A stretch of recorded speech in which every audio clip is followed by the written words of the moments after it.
Okay, so let's get going. So for the next couple of lectures, we're going to be talking about general machine learning background and principles and tools that we'll use throughout the course. So to quickly recap last time, we gave a very high-level introduction to deep networks. You know, they've had mixed press, if you like, in the last few years. Some of it exaggerated, but realistically, a lot of it is quite on the mark as far as the impact of this technology. I mean, probably one of the biggest things to happen in certainly computer science, if not engineering generally, for a long time. And some of the remarkable achievements include image recognition, classification, also speech recognition, also translation, and also what were thought to be, you know, really intractable problems for machines to compete with humans on, such as the game of Go.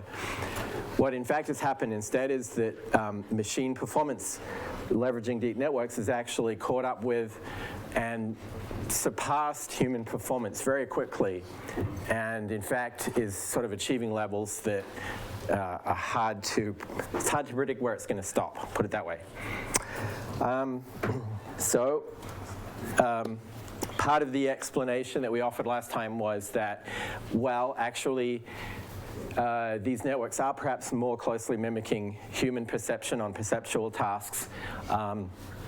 David Ma's work in particular articulated this idea that vision is based on a hierarchy of representations. So, you know, kind of layered representations. And we do see those in deep networks. And interestingly enough, in deep networks anyway, you don't need any sort of a priori feature engineering.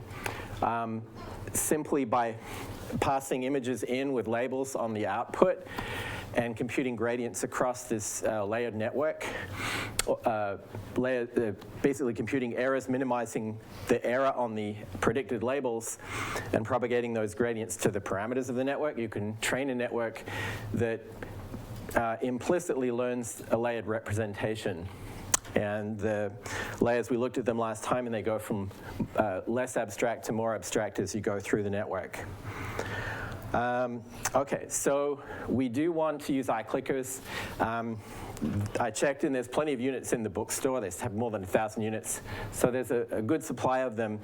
They're not too expensive, at least they're heavily subsidized on this campus. So it'll allow us to do attendance more fluidly, and also for you to give us some feedback during classes. So the plan is to start using those the week after next. If you have any difficulties or challenges getting them, let us know, okay? And the registration's enabled on the website right now, bCourses. Okay, any questions so far? All right, so, so in the framing, we're going to start with a space of observations and then a space of targets or labels. So we're looking first at supervised learning. And we're interested in how the observations determine what the targets are. So we have data which consists of pairs xi, yi in those two domains. And a goal then is, given an observation x, predict a corresponding label y. Okay, it's important because typically in many domains, the x's are cheap. They're coming from some sensor data or some kind of machine-generated data source. The targets are often expensive because they encode somehow richer or more higher level information about the data. And very often they're provided by humans. And if you can instead predict the labels, then you're, you know, requiring less labor of people and hopefully contributing value. All right, so to make it a bit more concrete, here are some examples. So classical example is the first line, image classification. So an image comes in X, the label is the animal or a person or an activity sometimes. So it's a discrete output space, some finite number of labels. In the second case, you can take an image input and produce a caption, which is much more open-ended, but nevertheless it's still a discrete output, just a lot more of them. For face images, you can actually classify them to a particular person. Some more interesting examples are in the rest of the list. So for you can do image styling with deep networks. So take an input image that's a real image captured from a camera and produce a stylized image, which might be a cartoon or a painting of the same thing. You can go from speech to a text transcript, a speech recognition.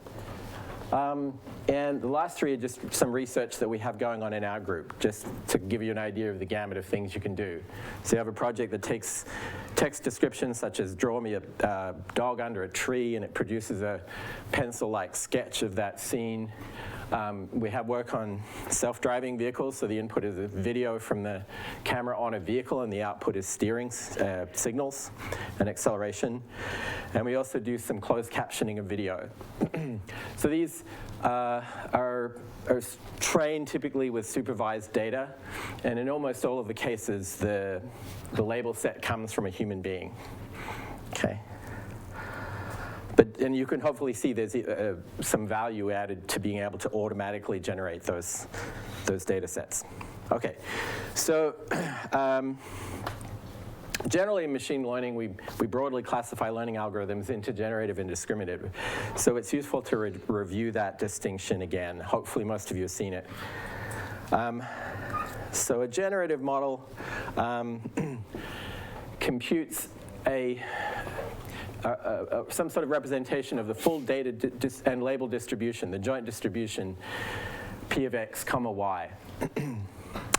So it's called generative because having that full joint distribution allows you effectively to generate data. It's not exactly a generator, but once you have the joint distribution, if you're able to compute the joint distribution, there are various ways that you can generate samples as well. You can just try random samples and filter them out according to the probability of the sample. That's very inefficient, but there are smarter ways of doing that so that you effectively generate samples. So that's why it's called generative modeling. Discriminative modeling, instead of trying to represent the joint distribution of the data and the labels, we only need to represent the distribution of the labels given a sample input. And that's a much easier problem in general. For instance, I mean, if the label, there are only two labels, the distribution of y is just a binomial distribution. There's only, two probabilities that you can compute. The distribution of x, which is contained in the generative model, right? If you have P of x, comma, y, you also have P of x, right? You can marginalize in order to get the distribution of x. So that's typically much harder. You have to make stronger assumptions in order to generate the data distribution. On the other hand, has some other advantages. Anyway, and I wanted to quickly review conditional probability just to make sure we're sort of, let's see, it's fluently remembered by everybody. All right, so the conditional probability P of x given y is one of those expressions. Which one? Let's have some suggestions. Oh, yeah? B. B, yes, it should be B. Let's check some of the others. All right. All right, it's not A. You're a little rusty. We can go back. Yeah, I won't try all of them. But anyway, hopefully, yes, there we go. Okay. So, yes, it's basically a normalized version of the joint distribution, or if you want it, the joint distribution restricted to x, right? Often it's represented with a Venn diagram like that. That's actually only really relevant when x and y are binary variables on the sample space. So if you remember what a random variable is, it's kind of it's a value from some space defined on a sample space. So, and when I show y there, what I really mean is the probability that y is true, okay? Normally for random variables, when you write a probability, you write probability that variable equals a particular value, and the probability is taken across the sample space, okay? Hopefully this is, pretty familiar. So for binary x and y, both x and y then can be drawn as areas of the sample space, and the area of y is the colored area. The non-colored area would be not y, or y is false, right? And p of x comma y there, it's actually just, it's a little bit of abusive notation because p of x comma y is actually everything if we allow x to be both true or false and y to be true or false. But what I mean there is really probability of x and y both being true. Okay, anyway, so the point of this is that, you know, p of x comma y is the actual joint probability, but the conditional probability is the normalization, if you like, the fraction of that green circle that is, the green circle which is brown. Does that make sense? We're sort of taking, in the universe, the joint distribution is some small set of all the possible samples. A conditional probability is a restriction of that to a particular value of x. So you kind of normalize or divide by the area of x. Okay, so, okay. In some cases, generative and discriminative models are naturally paired together. They're different models of the same kind of data generation. And often one can be reduced to the other. The most common ones that form a pair in this way are naive Bayes and logistic regression with binary labels. And we'll be more explicit about how those two relate to each other. But there are other pairs that you would have seen if you've, say, done 189, like hidden Markov models, and probably conditional random fields. Did they cover that in 189? No, all right, never mind. Anyway, so these are a number of popular learning algorithms, and neural networks normally fall on the discriminative side. If you like, they're actually extreme examples of discriminative models. So a generative model, though, a simple example is a naive Bayes image classification model. And to make it as simple as possible, we'll assume the images are binary, so black or white images. Come on.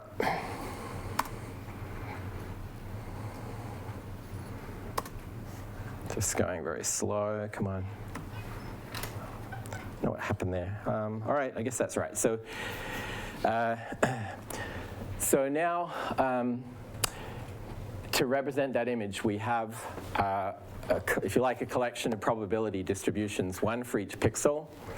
So the probabilities there are indexed by Q. Q is the pixel. And for each pixel, you have a probability that that pixel is white. And the probabilities are separate for each class that the image is, right? The image could be an image of a woman, man, a dog, a house, and so on. For each of those classes, and for each pixel, there's a distribution. It's just here a binomial distribution. So it's very simple. But it's enough to represent some version of the set of images. And so that's all you need for, well, it's almost all you need to do naive Bayes. You need some priors as well. But anyway, this function is called the class conditional density. That's intuitive. Y is the class. So it's a distribution of the data given the class. Okay, so it's actually, if you recall the discriminative model, this is kind of the converse of the discriminative model. The discriminative model is the conditional of y given x, but Bayes' rule allows us to reverse the conditioning. This class conditional density, if you think of it, it's very naturally a generator of the data, right? You specify a class and then it generates a distribution of over the pixels. Okay. All right. So, okay, but buried in this model is a very bad assumption, which is the pixels are independent of each other. Clearly for images, that's not true. In the binary case, it's not a terrible assumption because with binary images, you have to kind of dither them anyway. But if I had real values, it's really not true. The value at a particular pixel is heavily influenced by its neighboring pixels, right? Otherwise, images would always look like that. So yeah, not a realistic assumption at all. Not even a good generator. It only generates kind of dithered images. And even if we went to real gray level values, you'd still see images that look like dithered images. So yeah, so not a good generator, and it doesn't perform very well as a classifier. On the flip side, though, because we only need one gray level value for each pixel, it's very compact. Essentially, all we need for each class is a single, the probability densities essentially encode a single prototype, right? So, but that's both good and bad. It's compact, but it's a very weak representation. And also, really, it is just encoding a prototype, whereas it's supposed to be encoding this entire class of images, in this case of women. So there should be all different angles, aspect sizes, etc. So yeah, so clearly it's not very powerful. And that's generally true of generative models. You have to make very strong assumptions, typically independence assumptions, about the data in order to have even the ability to represent what's going on. So if I don't make the independence assumption, I have this very difficult combinatorial problem because things are interdependent. I'd have to have probability distributions for almost every pair of pixels, at least. And so very rapidly you get up into quadratic-sized representations, or even cubic, because the dependencies can be higher order. So, well, on the other hand, when it does work, it can work very well. If you really have strong reasons to believe that the pixels are independent, then when your assumptions align with the actual generative process, the physical generating process for the data, it's likely to work really well. Let's see. It will also train faster, and it's particularly good when the data is sparse. That is, when you don't know all of the values of an input X. So it doesn't happen really with images, but it can happen with, say, representation of shopping behavior of users. So the strength of the model implies that observing even a subset of an instance X allows the model to interpolate the other values. And we'll talk. The last one we'll talk about in a moment. Okay. So. And there's a paper that goes into considerable detail. It's a pretty nice paper to understand the differences between discriminative and generative classifiers generally, but they do a lot of analysis, in particular of naive Bayes and logistic regression. So naive Bayes has higher asymptotic error, and later on we'll articulate that in terms of bias. But on the other hand, it does train faster, quite a lot faster. So it can be wrong by more, but at least it'll converge to its wrong answer more quickly. And the difference is actually logarithmic convergence for the naive Bayes model versus linear for the logistic regression model. Okay, so historically in machine learning, people tried very hard and generally favored generative models because when they worked, they tend to work better and they train a lot faster and they're compact. And they tell you more about the data. If they work, well, maybe it's better to say that they're actually hypotheses about the data generation. So if they fit the data very well, you've validated the hypothesis. So they were heavily favored in classical machine learning. Come on. It's very slow.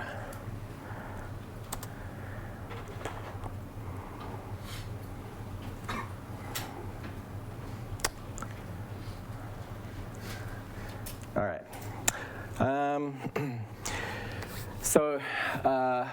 Yeah. In contrast, discriminative models are more about trying to fit the data by whatever means necessary, or sorry, more correctly, fit the distribution of the label set given each data sample. So they allow you to recognize and take into account all kinds of complexities, even without, if you like, understanding them generatively. So they make fewer assumptions, and they can model more complex data dependencies. Okay, let's see. Okay. All right, and let's drill down and try to get at least a bit more intuition about this. So let's consider a class of images, 256 by 256 images of, say, 8-bit values. Then let's take a probability distribution that includes a set of two things, say cats and snakes. So a discriminative model only has to find a decision boundary between those two distributions. So, and here I'm representing the data as a giant vector of dimension 65,000, which is basically the vector of all pixel values. There'll be two distributions in that space. They'll be quite far apart across all the dimensions. And one encodes the set of all cat images and one encodes the set of all snake images. And finding a boundary, even a linear boundary, is probably not too difficult.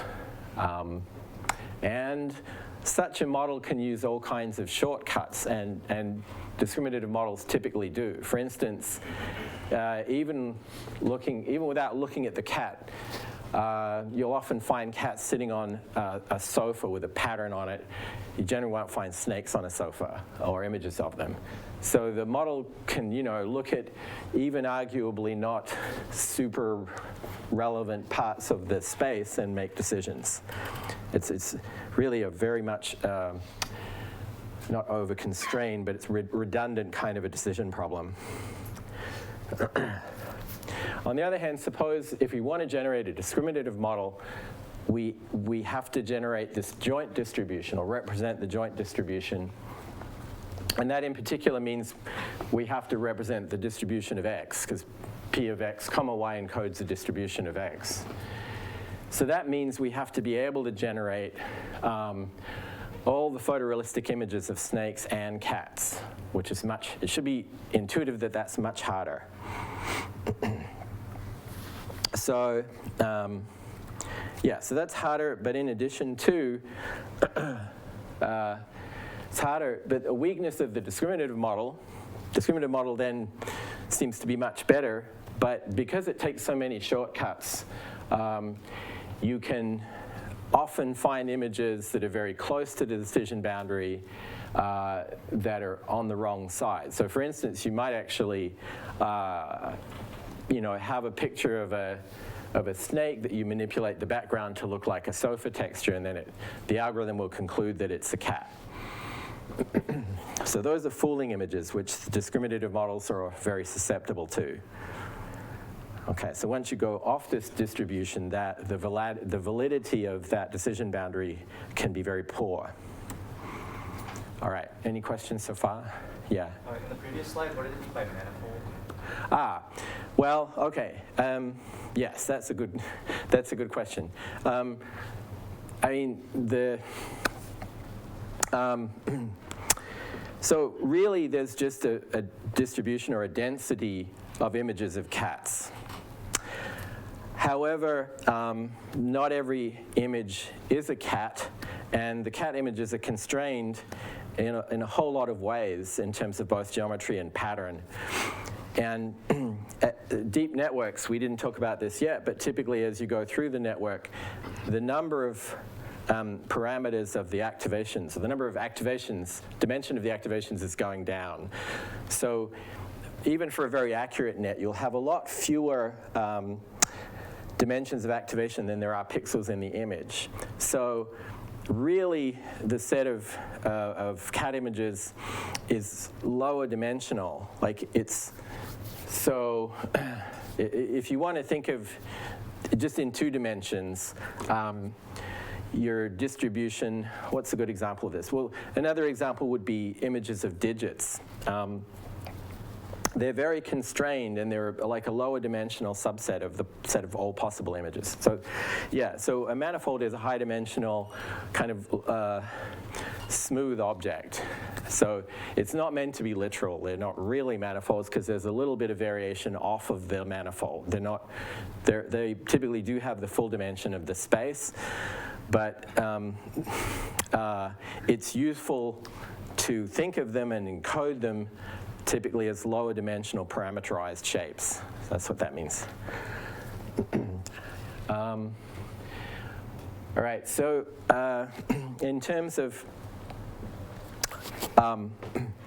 building models, building discriminative models, very often you want to predict a single label, right, for the given input x, rather than an entire distribution over all possible labels. Maybe you just want to predict the best label. So in that case, you can represent the distribution of y just as a single value, which is a function of x. So that's a prediction value, a prediction function, excuse me. So for instance, for linear regression, y is just a linear function of x, and for the most simple version of linear regression, it's just a real value.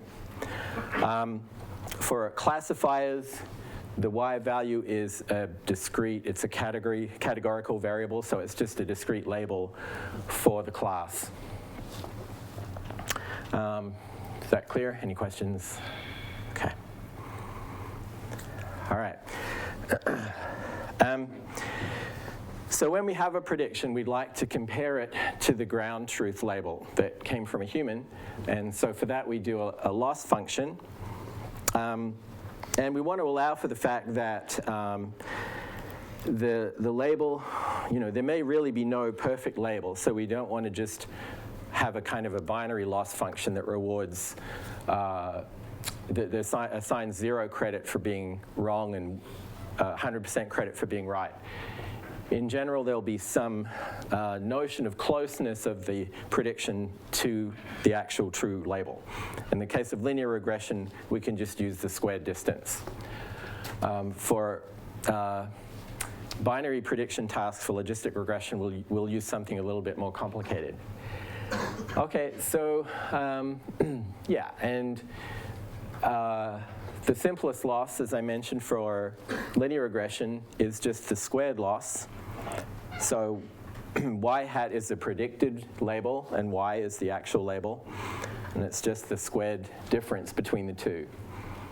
All right?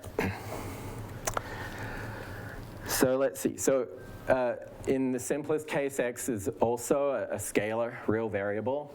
Then we can represent our prediction y hat as a simple linear function of x. And so all we have to learn are the parameters a and b, which are both scalars. So the loss we've said is y hat minus y squared. So it's basically the square of the vertical distance here. And yeah, so our data are shown here as blue points. Every value has both an x coordinate and a y coordinate. And the red line encodes this function ax plus b.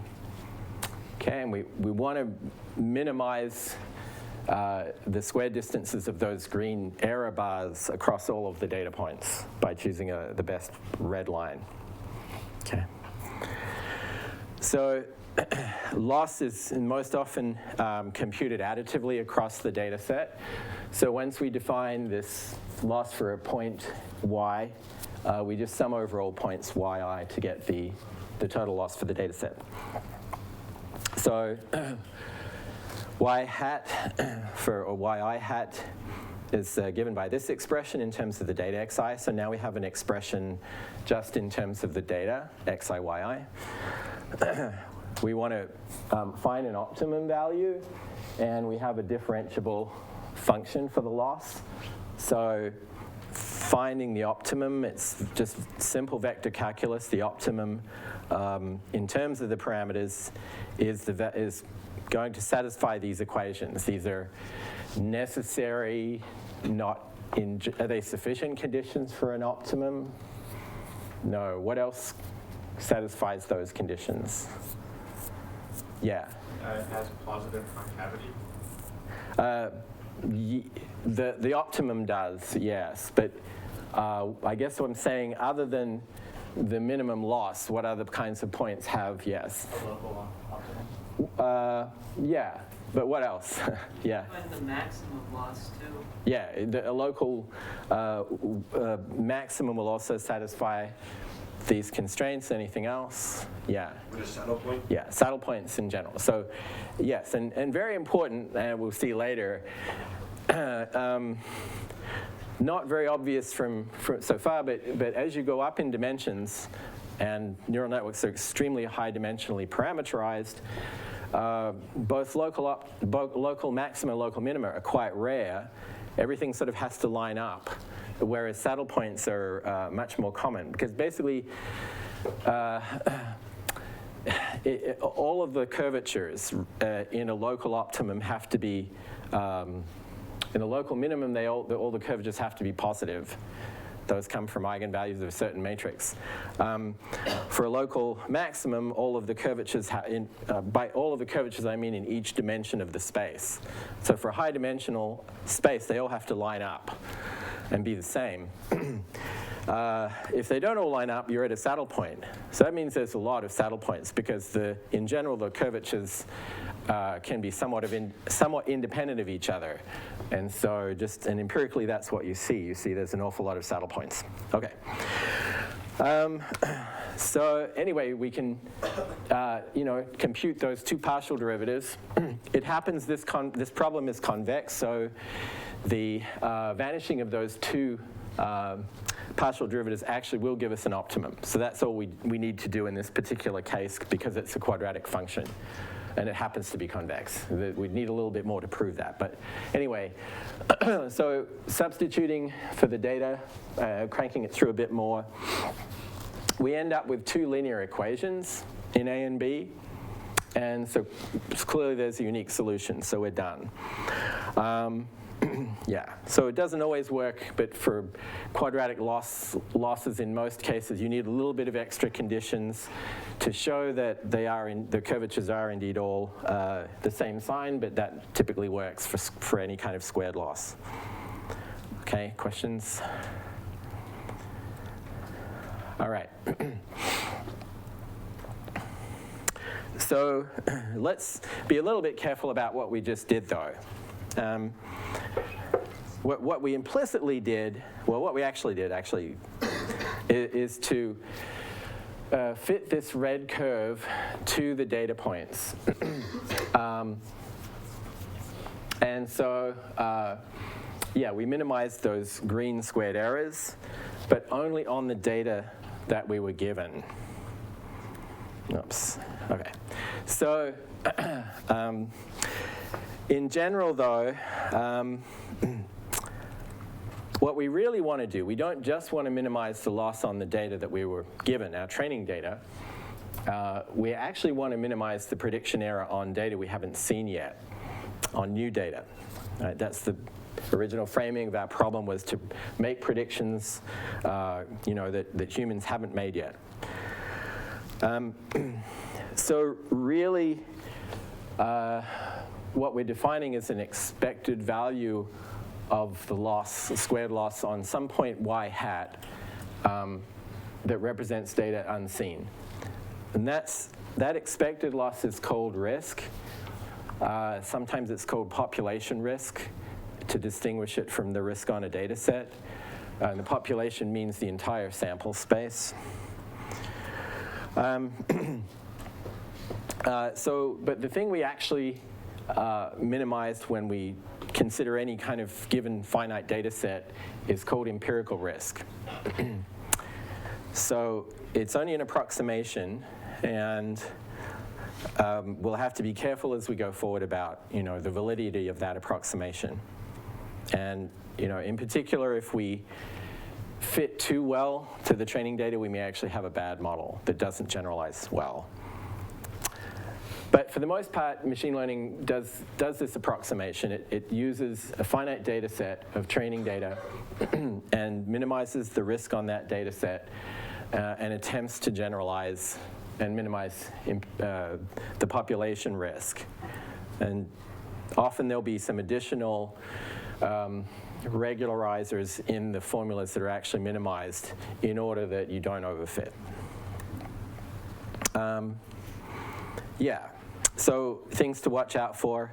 Also, there can be, in addition to overfitting, you can also have a domain shift or bias between the training data and the actual infinite population data set. A common version of this is that class data might overrepresent particular classes relative to the real world. In fact, it's very difficult to get unbiased data sets of almost anything.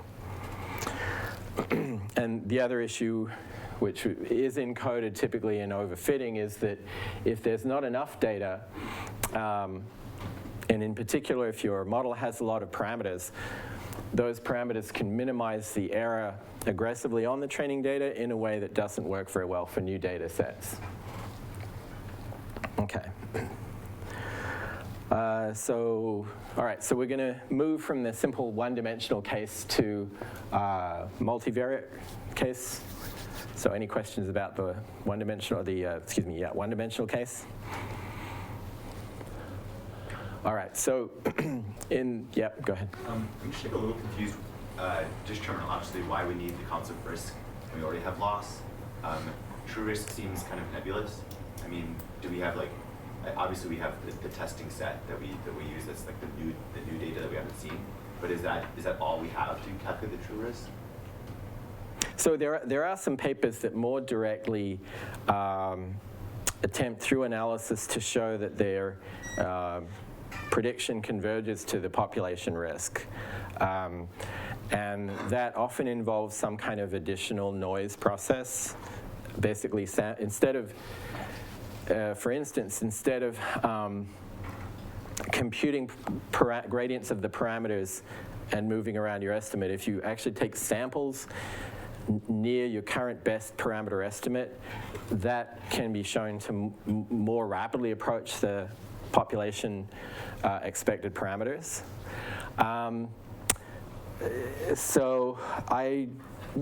There's not a huge difference. I mean, one is a simple measurement, one is an expected value or an average. It's not really much more than that. So if you have the concept of loss, you have the concept of risk. It's just being a bit careful about terminology. Yeah. Okay. So, all right, so in the general case, though, we can have both an input sample and also a prediction vector which are multidimensional. And in that case, the simplest representation is to represent the prediction y as a linear function of x using a matrix multiply. So as long as we match the dimensions, we can write it in that form, and we can eliminate the B term by just wrapping it into the matrix A. So in other words, if we simply force the last coordinate x to be 1 in our representation of x, then the last row of A then becomes an offset or a bias vector. You've probably seen that trick before. So it just simplifies the expressions a bit. And now our loss, though, it's essentially the same as before. We just have to be careful that we're now doing vector and matrix multiplies instead of scalar multiplies. And that typically involves taking some transposes sometimes, but the expressions are almost the same as before. So there's the empirical risk on a particular set of samples.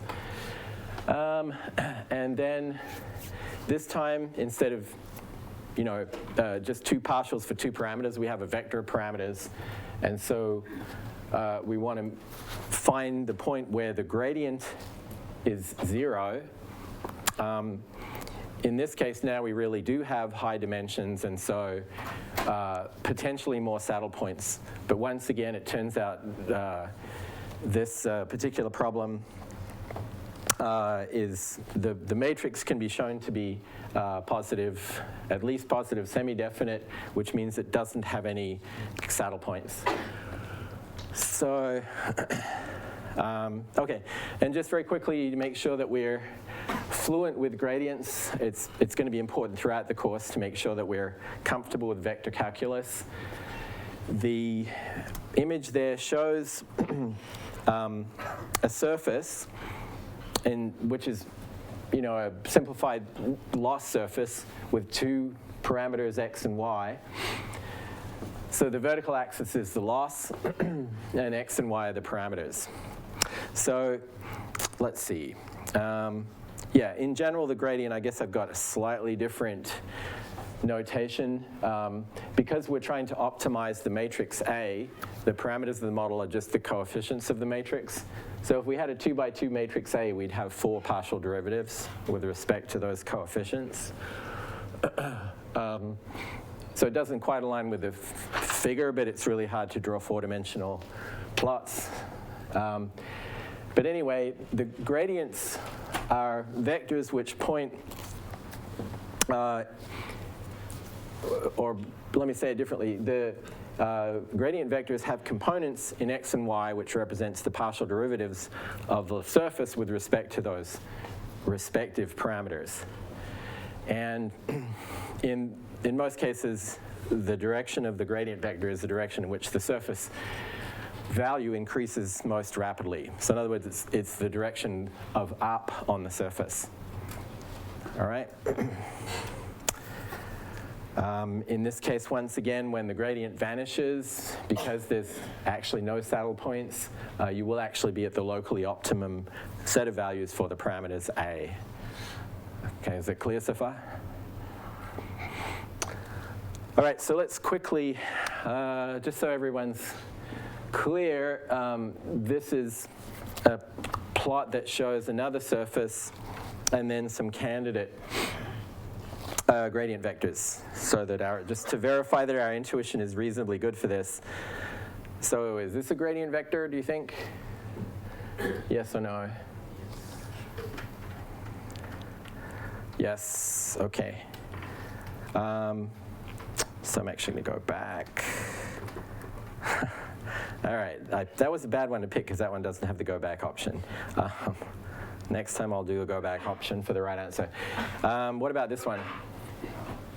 No, it's wrong in the, well, let's just click on it. Come on. Yeah, no, it's derivative with respect to y should be negative, but the arrow has a positive y component. All right. And also, this one's no good because the gradients are actually in the parameter space, not for this kind of plot anyway. So, all right, let's keep going. Okay, so back to linear regression. Come on.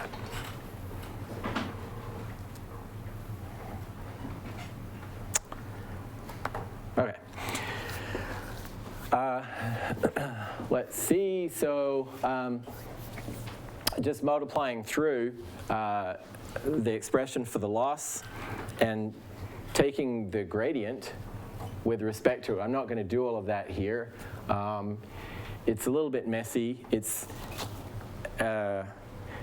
you can either approach it by actually looking up the rules for taking derivatives of matrices and transpose matrices, and with a bit of work you can get all of the transposes to work out. Or you can represent the matrices and the vectors explicitly using indices. So you'll have to add 2 for A, for each A matrix. And then at the end, you'll have an expression that has explicit indices, and then you can recognize that that encodes a matrix multiply and so on. That's generally the safer way of doing things.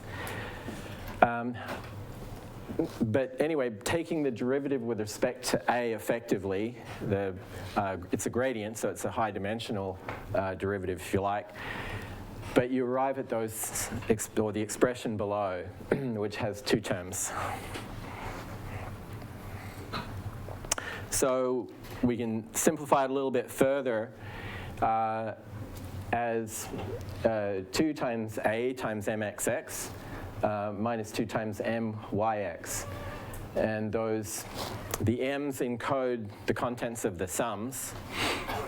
And those sums are products, vector products of x's and y's. And they're second order. And so they're commonly called moments.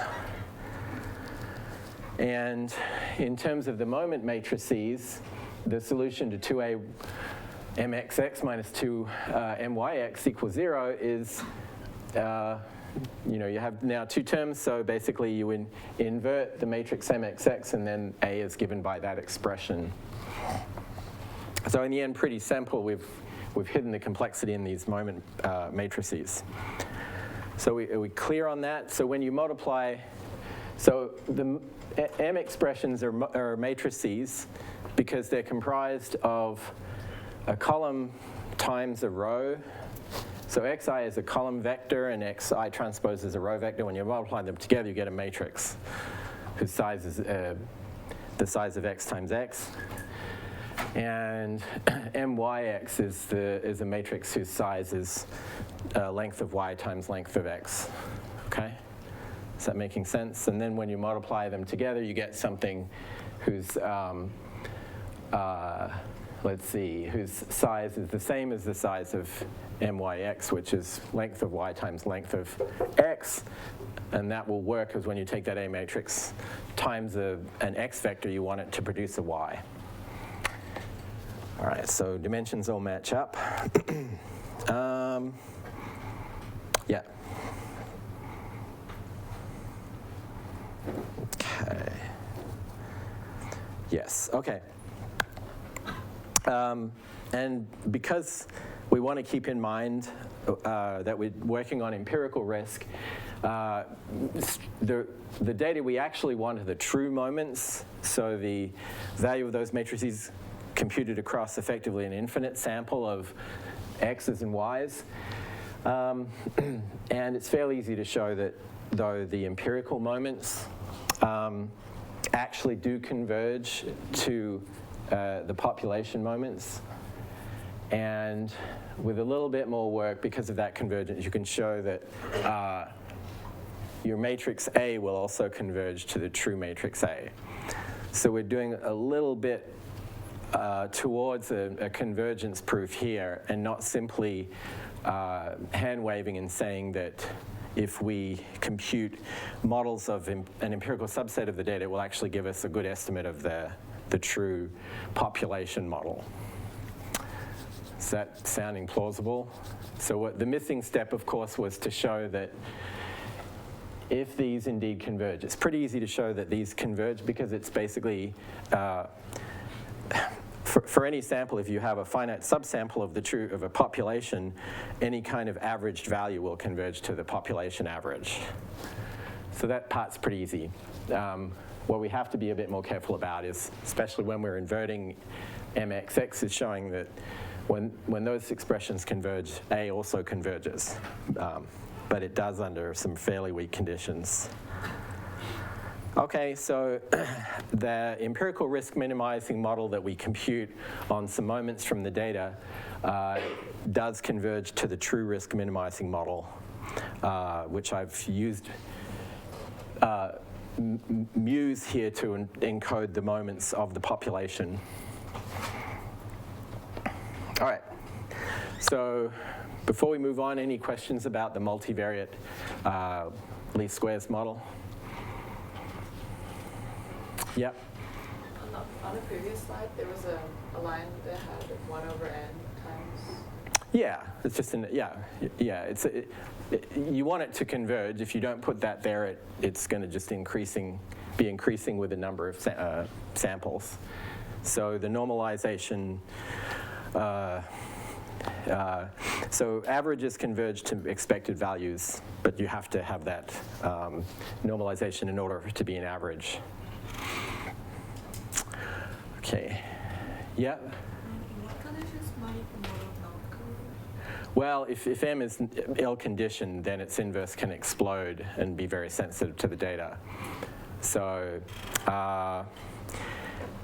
so in particular, so in order for M to have full rank, you need at least n data points for an n-dimensional model. If you have n data points for an n-dimensional model and the points are, general points, meaning they're not in any special position, then it will be full rank.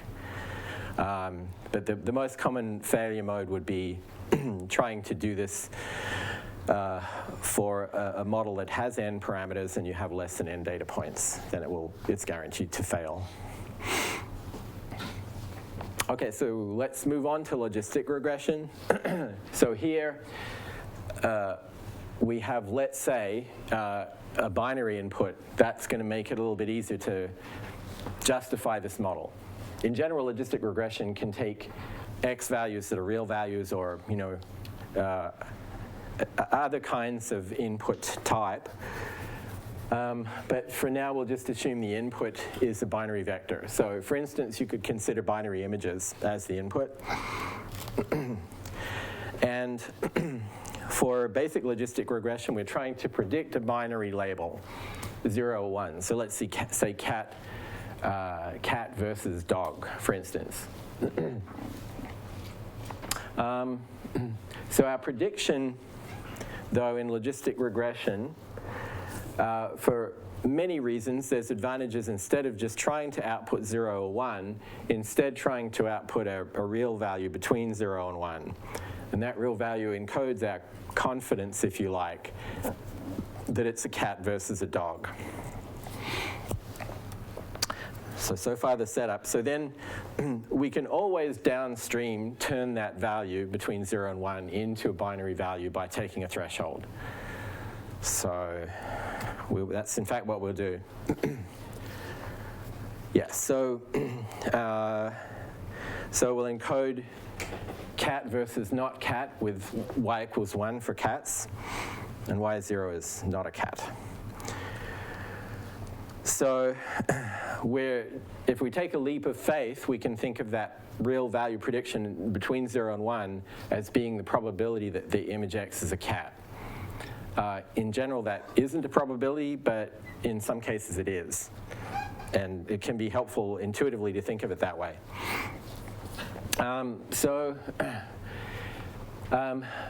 The model itself uses a weight vector in Rm, where m is the dimension of x. And it has this form, which seems a bit ad hoc. That kind of function does have a nice sigmoid shape in terms of the scalar value of w transpose times x. So w is a vector of the dimension of x, so when I compute w transpose x, it's really just the inner product of the weights with the vectors, so that's a scalar value. And so the function f of x is a vector, but as a function of that inner product, it's a scalar value that has a sigmoid shape. We'll see that soon. All right, and the output will, for now, treat as though it were the probability of a cap.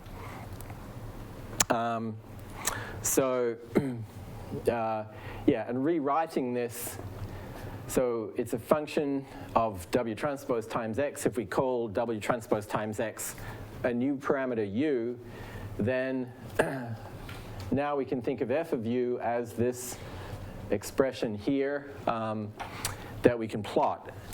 So as an explicit function, it looks like this. And you can see that it saturates at 0 and 1, which is what we need. We need the value to be between 0 and 1. And as a function of its input, it progresses monotonically upward. So the bigger U is, the more likely it is to, or the larger the output value. And the more negative U is, the smaller the output is. Okay. All right, and as I mentioned before, we can have a threshold and use that to output. Yeah, we can apply a threshold. Oh, this is, before we apply the threshold, I'm sorry, just notice that the value is less than 0.5 for negative values of U and exactly 0.5 for 0 and positive if the parameter U is positive. Sorry, greater than 0.5 if the input parameter is positive.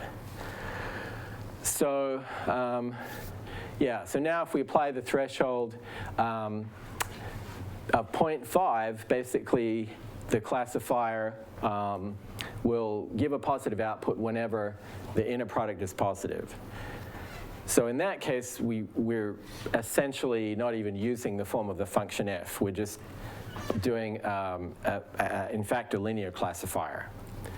But in general, we'll use thresholds that are different from 0.5, and there'll be some additional useful functionality contributed by this logistic function. Okay, so here's the more general case. We can threshold, say, at 0.8. And, you know, in that way, we can control, jumping ahead, but we can control false positives versus false negatives by doing this. Okay. All right. Okay, so we've defined the output. We still have to define the loss. So far, we've had a squared loss, and we could use that here as well. However, that wouldn't give us, that would break our probabilistic interpretation of what the logistic function output is. So since we made the assumption that y encodes the probability of x being in the particular class, in the target class, we should be able to take that and produce a probability of an error overall. So we can use that, in fact, to compute the probability of correct classification and try to maximize that. So we can break down the probability of being correct into two cases, depending on what the true label is. If the true label is 1,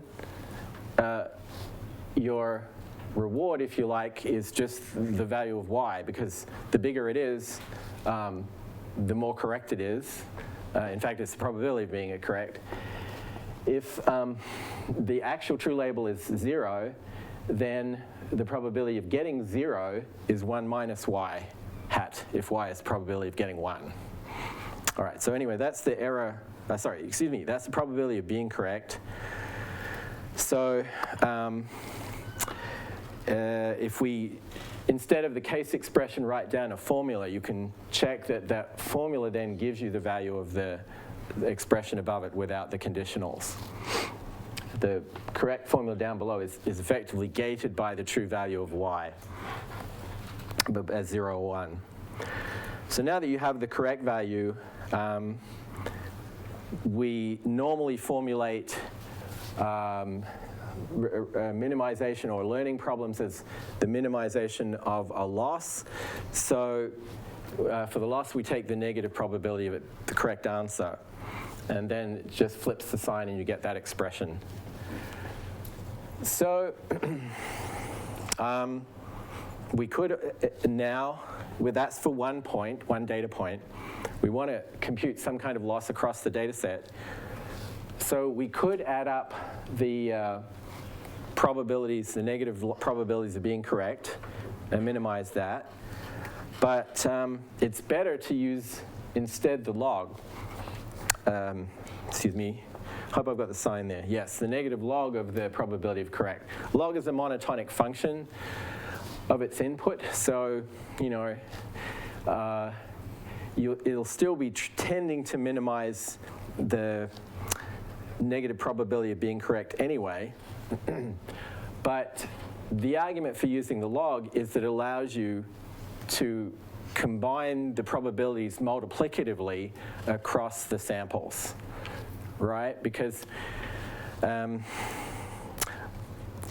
in many data sets, or actually most data sets, there is an assumption that the samples are drawn independently from the data set. So the probability of getting wrong answers should be computed, or the loss should be combined independently for the data inputs. And that implies that, especially if the loss does encode a probability, you'd like to encode the probability and minimize the probability of, maximize the probability of being correct at all of the data points. And so taking the log does that, okay? Because taking the log of something and adding is the same as multiplying that thing together and then taking the log. Okay, so is that at least intuitive, I hope? All right, so we use the log of this expression, and that's also called a cross-entropy loss. More formally, it's the cross-entropy between the two variables, y and y hat. And we'll define entropy expressions pretty soon. Okay, how are we doing? All right. So far in that example, we only considered the possibility of y being 0 or 1. In general, for a classification task, we can have k different classes. Actually, let me make sure I've got what's the dimension here. Okay, it doesn't say. Let's say there are k classes. Then the correct prediction y would be a k-dimensional vector with mostly zeros and 1 in the position of the correct prediction. So in other words, let's say the correct class is class number 2. I would encode that as a vector y with k dimensions, zeros everywhere except in the second dimension. Okay, and on the other hand, the vector prediction y hat, because it's supposed to encode class probabilities, it would be a k-dimensional vector with k values yi that would have to sum up to 1. So hopefully that's clear. So now I'm taking the logs, and you can just check for yourself that that expression reduces to the previous expression in the case that the dimensions k are 2. We basically broke out the two terms and separated them. But for a higher dimensional problem, the probability of a correct answer happens to have this form. And this is called a cross-entropy loss, once we put the negative sign in front. Maybe another way to say it is that because yi is a sparse vector, it basically pulls out a single logarithmic term corresponding to the correct label. All the other components of log yi hat end up with a 0 in front of them. So it's really maximizing the log of the probability of the correct class. for the probability, and then the minus sign is then minimizing that. Yeah, question? Does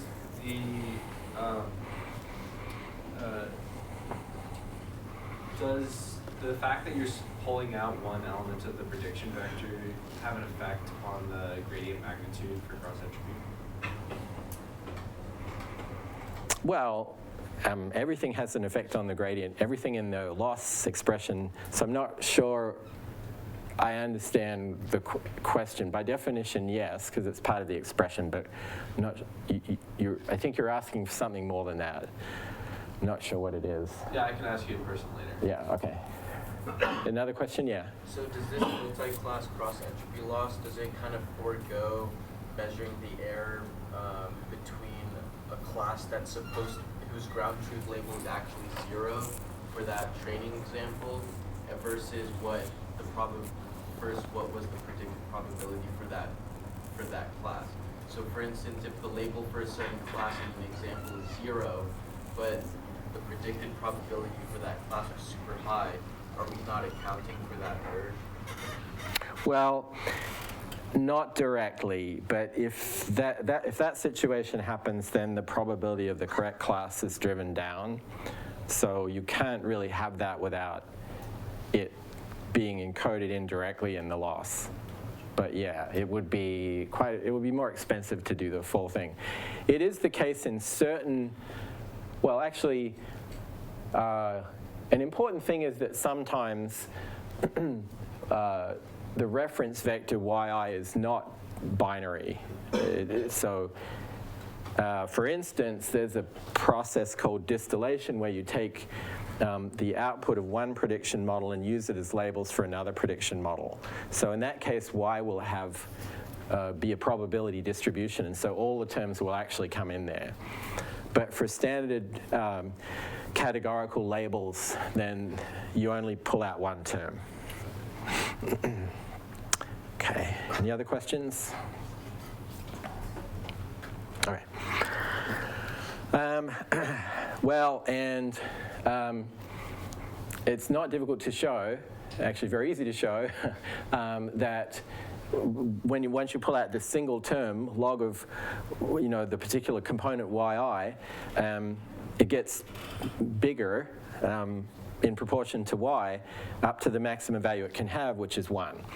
So, but even more generally also, if the reference yi is some other vector, even if it doesn't consist of zeros and ones, the optimal value of y hat is the same one. So cross entropy loss basically is 0, or I'm sorry, is it 0 or is it just minimized? I have to think about that. No, it would be, no, it has to be minimized when, not 0 in general, when the two vectors match each other. So that's good. You want this, you almost always want your loss to be minimum when you get a perfect prediction, right? So it does indeed do that. Okay, so just in the last few minutes, this is a somewhat hard exercise, and we'll give you some help with it in the discussion sections. But it is important to realize that the logistic function is just, it's not merely nice or good looking, but it actually has a real semantic meaning. Even in the simple case, let's say a binary classification.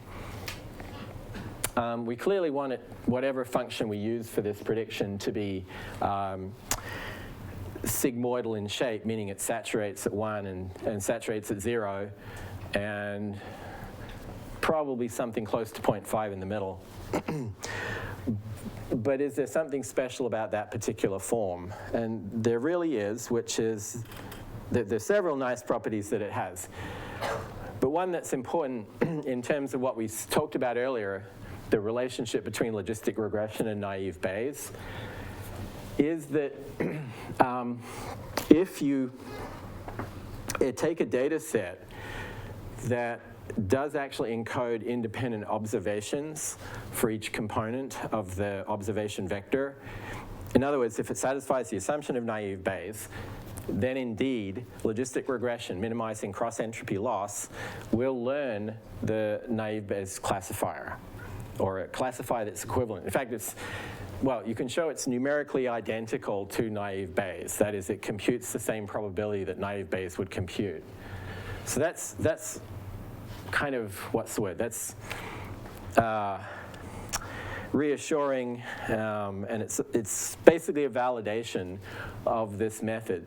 So we said that naive Bayes is more general than, we said that logistic regression was more general than naive Bayes, but you would hope that on the problems where naive Bayes is correct, where its assumptions are correct and it's a highly accurate model, that logistic regression would learn something similar. In fact, it learns exactly the same representation.